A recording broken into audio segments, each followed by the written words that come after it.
गुजारिश है national conference की सरकार से, वो या बिल खुद लाएं इसको रेगुलर करने का, या हमारे बिल को जो है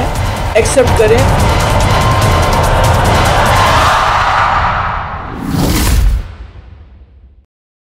दोस्तों, जम्मू कश्मीर में भी अब बुलडोजर की चर्चा जोर शोर से हो रही है। जी हां, आपको याद होगा बुलडोजर ने कई बार सियासी सुर्खियां बटोरी हैं, यानी सियासत में किस तरह से बुलडोजर का इस्तेमाल होता रहा है और किस तरह से इसको लेकर एक नैरेटिव भी बनाने की कोशिश होती रही है। हालांकि उसके पीछे तर्क दिया गया है कि जो गलत करेगा उसे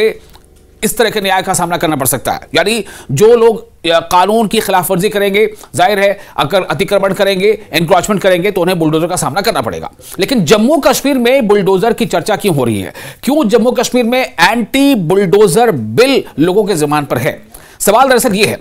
और आपको ये भी बता दें कि इस बिल के मुद्दे पर यानी कि महबूबा मुफ्ती ने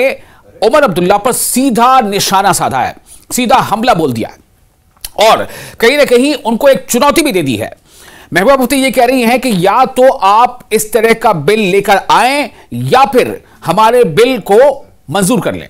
यानी उसे एक्सेप्ट कर लें और उस बिल को आप टेबल कर दें। गुजारिश है नेशनल कॉन्फ्रेंस की सरकार से, वो या बिल खुद लाएं इसको रेगुलर करने का, या हमारे बिल को जो है एक्सेप्ट करें और इस बिल को पास करें। आपको पूरी बात बताते हैं क्या है।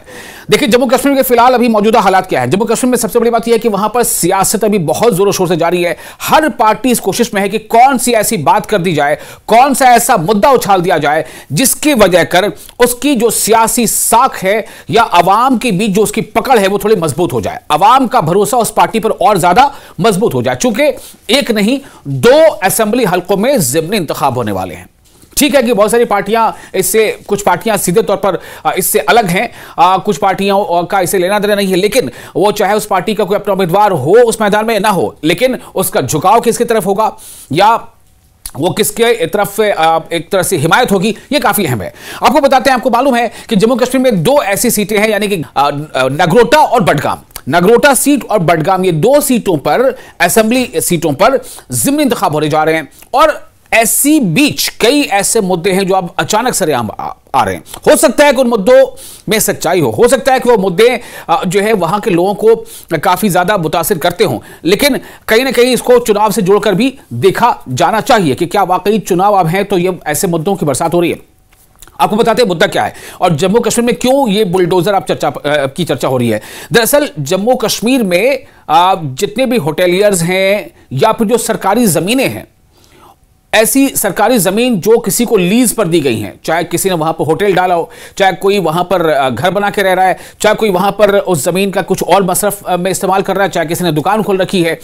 तो वहां पर क्या हो रहा है कि अब ये बताते हुए कि ये तमाम या ज्यादातर लोग ऐसे हैं जो किसी न किसी पॉलिटिकल पार्टीज से जुड़े हैं, जब उन पार्टियों का वहां पर इख्तिदार में रहना हुआ है तब उन लोगों को इसका सीधा फायदा मिला है और वो लगातार सरकारी जमीनों पर काबिज हैं। तो उसको जो है यानी कि उसको वहां से खत्म हटाया जाना चाहिए, उसके कब्जे को खत्म किया जाना चाहिए। इसे हम कहते हैं कि लैंड एविक्शन। तो इसको महबूबा मुफ्ती ने यह मुद्दा बनाया है। हालांकि इस मुद्दे को कई पार्टियों ने खासतौर से चुनाव के दरमियान भी उठाया था, चूंकि रह कर कुछ अरसे से ऐसी कार्रवाइयां होती रही हैं। गुलबर्ग में भी ऐसी कार्रवाइयां हुई हैं, श्रीनगर के और भी दूसरे हिस्सों में कार्रवाइयां हुई हैं, कुछ जम्मू में भी हुई हैं। तो अब सवाल ये पैदा होता है कि जम्मू कश्मीर की जो ज़मीन है, बेशक वो ज़मीन सरकारी ज़मीन ही हो, वो सरकारी ज़मीन वहाँ के लोग लीज पर लेते थे।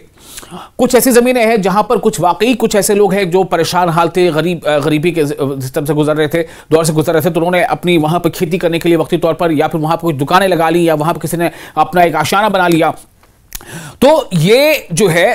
एक मुद्दा अभी गरमाया हुआ है। तो महबूबा मुफ्ती का कहना है कि वो उनकी पार्टी एक बिल लाने जा रही है असेंबली के अगले सेशन में। वो बिल है लैंड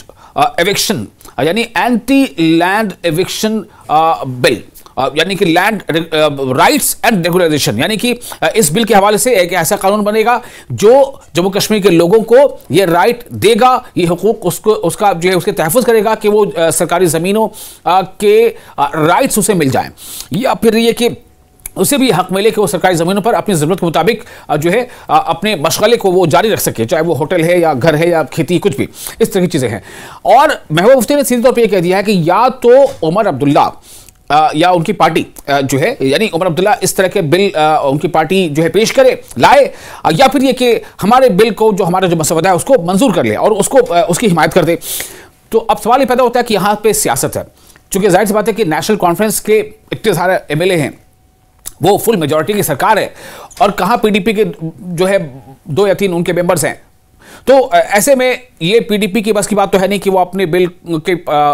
हिमायत में उससे बहस भी हो, उसको पास भी करा ले, जब तक उसे सपोर्ट नहीं मिलेगा नेशनल कॉन्फ्रेंस का या फिर किसी भी दूसरी पार्टी का। बीजेपी को सपोर्ट मिल सकता है, क्यों नहीं मिल सकता? अगर वाकई मुद्दा ऐसा है जो जन सरोकार से जुड़ा मुद्दा है तो हो सकता है। लेकिन सवाल ये पैदा होता है ना कि ये मुद्दा जन सरोकार का है या उससे कहीं ज्यादा ये सियासी मुद्दा बन गया है, यानी कि उसको लेकर के कुछ हलकों में कुछ पार्टी को, कुछ 1-2 पार्टी को उसका कुछ फायदा हो सकता है, कुछ वक्ती तौर पर या कुछ वक्त के तहत फायदा हो सकता है। अगर ये मुद्दा वाकई है तो ये वाकई एक बड़ी बात है। चूंकि गुलमर्ग की बात हो रही थी, गुलमर्ग में कई होटल्स वहां पर, जो कि गुलमर्ग एक टूरिस्ट स्पॉट है, वहां पर जो गंडोला राइड है उसको लेकर के टूरिस्ट काफ़ी बड़ी तादाद वहाँ पे आते हैं, वहाँ पर बर्फबारी का लुत्फ लेना चाहते हैं, गंडोला राइड के लिए आते हैं, तो उसके लिए वहाँ पर होटल्स हैं, सरकारी ज़मीन है जो होटलियर्स को लीज पर दी गई है। तो लोगों का ये कहना है कि जो मकामी लोग हैं और उनकी पूरी की पूरी जो मईशत है वो टूरिज्म पर टिकी है। टूरिज्म जो है एक बड़ा जो किरदार अदा करता है जम्मू कश्मीर के मालियत के लिए, मईशत के लिए। तो अगर मकामी लोगों को जो लीज पहले से जमीन दी हुई थी, अगर उनका लीज पूरा हो गया है और फिर दोबारा उनकी लीज उन्हीं को नहीं दी जाएगी, बाहर के लोग आ जाएंगे, बाहर के लोगों को बड़ी बड़ी इंडस्ट्री या दूसरे और मकासद के लिए जो उससे सुटेबल जो चीजें हैं दे दी जाएगी, तो मकामी लोगों का क्या होगा? तो महबूब मुफ्ती के इस बिल में जो land rights and regulation bill 2025 है, उसमें इस बात का जिक्र है कि 30 साल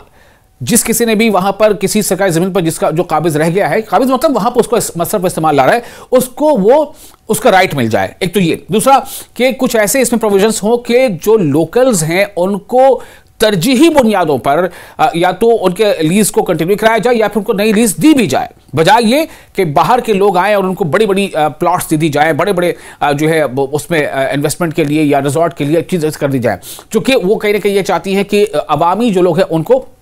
जो वहां के मकामी हैं, उनको फायदा हो। अब सवाल ये पैदा होता है कि क्या वाकई ये मुद्दा इतना जोरदार है, इतना असरदार है कि इससे किसी एक पार्टी की सियासत जो है वो चमक सकती है, या फिर ये कि जो मौजूदा हुकूमत है उस पर एक दबाव बन सकता है। चूंकि अगर उमर अब्दुल्ला या उनकी पार्टी के लोगों ने भी इस मुद्दे को गाहे बगाहे उठाया, ऐसा नहीं कि उन्होंने इस मुद्दे को नहीं उठाया है, और इसको लेकर जो है कहीं ना कहीं निशाने पर एलजी एडमिनिस्ट्रेशन या जो है और भी चीज़ें सामने हैं, या बीजेपी के बारे में भी लोग सीधे तौर पर निशाने पर लेते हैं। लेकिन अभी इस पर अब बात ये हो रही है कि दरअसल ये ऐसी मामला थे कि ज़्यादातर जो कब्ज़ात थे वो उन लोगों के थे जो कभी यहाँ पर सत्ताधारी दल के तौर पर थी, जबकि वो इक़्तिदार में रहे, तो उनके अपने करीबी, उनके पार्टी के लोग या उनके रिश्तेदार, उन्हीं लोगों को ज़्यादा इसका जो है लाभ दिया गया। तो ऐसे में ये ज़रूरी है कि उनसे वो ज़मीनें वापस ली जाएँ और इसका फ़ायदा आम तौर पर बिना किसी मतलब भेदभाव के जो वाकई हकदार हैं, जो वाकई ज़रूरतमंद हैं, उनको दिया जाए। तो एक तरफ से ये तर्क है, दूसरी तरफ तर्क ये है कि जम्मू कश्मीर के लोगों को, भाई जम्मू कश्मीर के लोग, अगर लोग तो सब हैं, जो गरीब है वो भी जम्मू कश्मीर के लोग हैं, जो गरीब है नहीं है, जो काफ़ी असरदार हैं अब सियासी रसूख पर, वो भी वो जम्मू कश्मीर के लोग हैं। लेकिन ज़्यादा हकदार कौन बन जाता है? ज़्यादा हकदार जाहिर सी बात वो है जो गरीब भी है, जो जम्मू कश्मीर का भी है और गरीबी से दो चार है, मसाइल से दो चार है, परेशानी से दो चार है, तो उनका पहला राइट बनता है।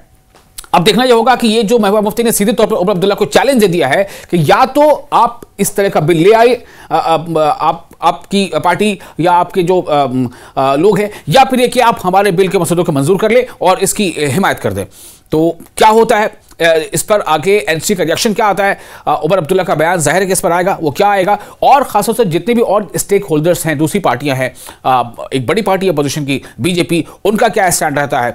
ये सब काफ़ी देखना होगा। चूंकि पीडीपी के एक नेता से मेरी बातचीत हुई थी, उनका यह कहना था कि इसका तो बहुत ज़्यादा नुकसान जम्मू के लोगों को भी हो रहा है, और हम जानते हैं कि जम्मू में खासतौर से जम्मू जो डिवीजन है वहाँ पर बीजेपी काफ़ी मजबूत वहाँ पर पकड़ रखती है। तो ऐसे में बीजेपी का भी स्टैंड यहाँ पर क्या हो सकता है, ये देखना काफ़ी अहम होगा। कुल मिलाकर यह मुद्दा अवामी कितना है और कितना सियासी है, ये काफ़ी अहम है समझना।